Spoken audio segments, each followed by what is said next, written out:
a very interesting workout, Kayla. Yeah. What made you come up with that one today? Honestly, part of being an elite athlete, part of being a professional is to share your knowledge with the world, right? I mean, I'm technically a 6th-degree black belt in judo. Once you reach that degree, it means you're no longer a competitor, you're now a teacher.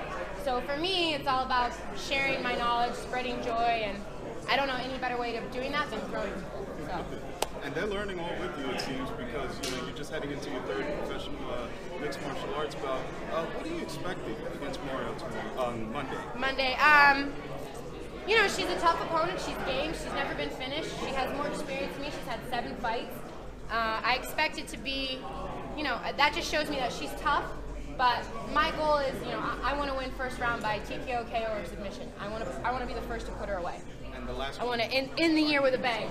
And the last one for me would be, you got the mixed martial arts world kind of buzzing yesterday when you said the baddest woman on the world is right here.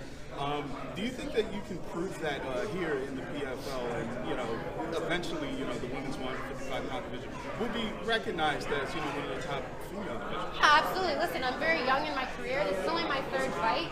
If you look at the fighters who are in the talks of greatest of all time, they've all had 10 times the amount of fights that I've had. And every day the sport is growing. Every day the sport is changing and evolving. And I'm the new generation. I'm the new era. So welcome to a new era of women's mixed martial arts. Kayla, right here. How hard is it for you to be patient? You seem really excited to... It's so hard. Yeah. Patience is not one of my virtues. I think especially what is so difficult for me is I was so successful in judo, right? And obviously I started when I was 6, so it took 20 years to get to that point. But really the last 10 years of my judo career, I was on top. So I had that confidence in my abilities. I had that confidence in my skills. I knew that if a loss wasn't really, I knew that I could overcome it. I knew that I could fix it. I knew that I could change it. But here, I'm still so new. I'm still I have so much to learn. I have so much to do. I have so little time. And my coaches have to pull the reins. They're like, listen, you don't have to work out 5 times a day. It may take you a year, but you're going to learn how to strike. You're going to learn how to move your head. You're going to learn. We have faith in your abilities as an athlete and your ability to learn. So relax. So what's the number for you? As many times you'd like to fight in a year to develop as a... Oh my goodness. If it were up to me, I'd fight every month.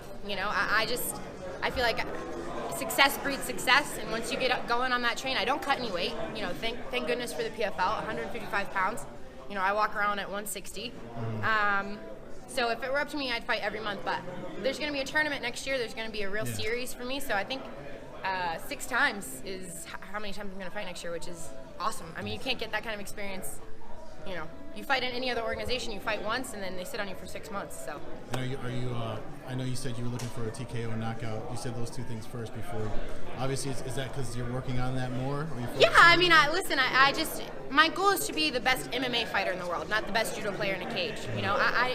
Obviously, I feel like my grappling, my ground game, my submission skills are elite, but I want to be an elite fighter. So that means TKO, that means KO, that means punches and head kicks and all kinds of crazy stuff, which I'm working really hard on. Oh, thank you. That's it for me. Kayla, talking about knockouts, stuff like that, you work with Dia Davis, top striking coach over there.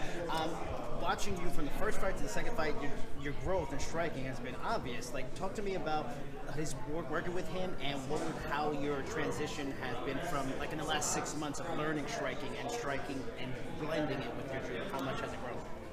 Yeah, honestly, every day I feel like I get, just a little bit better, a little bit better, a little bit better. And that's what's so exciting for me at this point in my life. In judo, by the end of my career, I was so burnt. It was I was doing the same thing over and over and over again. You can only perfect something so much before you're just I couldn't get any better. I had reached the top. But here, every single day is oh wow, if I do this, this, and this, this happens. And with Dia and with everyone at American Top Team, I just feel like the sky is the limit.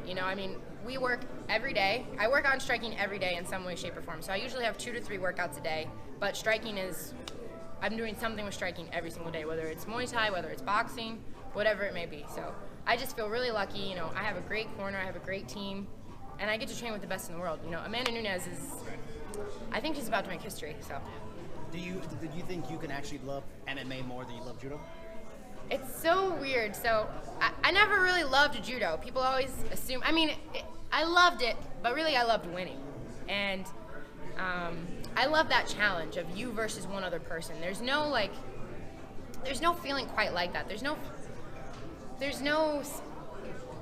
being the best in the world at what you do is the most natural high, greatest high on earth, and I crave that and I yearn for that. So I never thought I would be able to find it anywhere else, but in MMA, it's like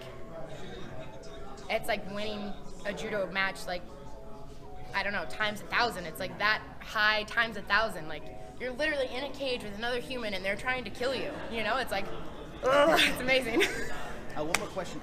I mean, it's rarity to be the face of one of the face of an organization 3 fights in, and now you're going to be the face of the lightweight women's division. Do you feel like you almost were born for this role? Because you have experience with public speaking, the book. Do you feel like you're almost perfectly born for this position right now? I think that I've worked very hard my whole life to put myself in this kind of position. In judo in the United States, you're not going to get famous, you're not going to get rich, you're not going to, you do it because you love it and you want to be successful and you have that desire to be the best. But with MMA, I'm very blessed where there is, there's a huge platform here, and I can use it to share my book, and I can use it to share my foundation, and I can use it to be, a champion for women's causes, and, breaking that gender gap and trying to leave the world better than I found it. So, I don't know, I do. I feel like I was born to be a fighter. Kayla, I know yesterday, I read that you spoke to Ali saying that you wanted to fight Cyborg, really something that's going to help you cement your status. Do you have a time frame on that, considering you are going to do next season? Yeah, I don't really have a time frame. Listen, I'm not an idiot. I know Cyborg has a lot more experience than me. I know that she's the best in the world right now. I know that if I were to go in today, I would probably not be prepared, but make no mistake, I would fight her tomorrow if I had the opportunity, just to see where I'm at. I'm not afraid of a challenge. I'm not afraid of a fight, and I think that strategically, I have what it takes to beat her. I just need to put all the pieces together. So I don't have a timeline for it, but I do know that if I want to be considered one of the greats, she's someone I'm going to have to face. And just one last question. Assuming Amanda does make history this weekend, beat Cyborg, would fighting Cyborg still be a goal of yours? Yeah, listen, Amanda and I are teammates now, and we train together all the time. We're buds. I really like Amanda, and I think people are going to be shocked this weekend to see her capabilities and how hard she's been working. Just all over, her ground game, her grappling, her punching power. Her just everything. She moves really, really well at this weight. But for me, obviously, I think one loss isn't going to change Cyborg's legacy. It doesn't mean all of a sudden she's this dud, it just means that she had a great fight with another great champion. So, of course, I would still be willing to fight her. Thank you. Yep.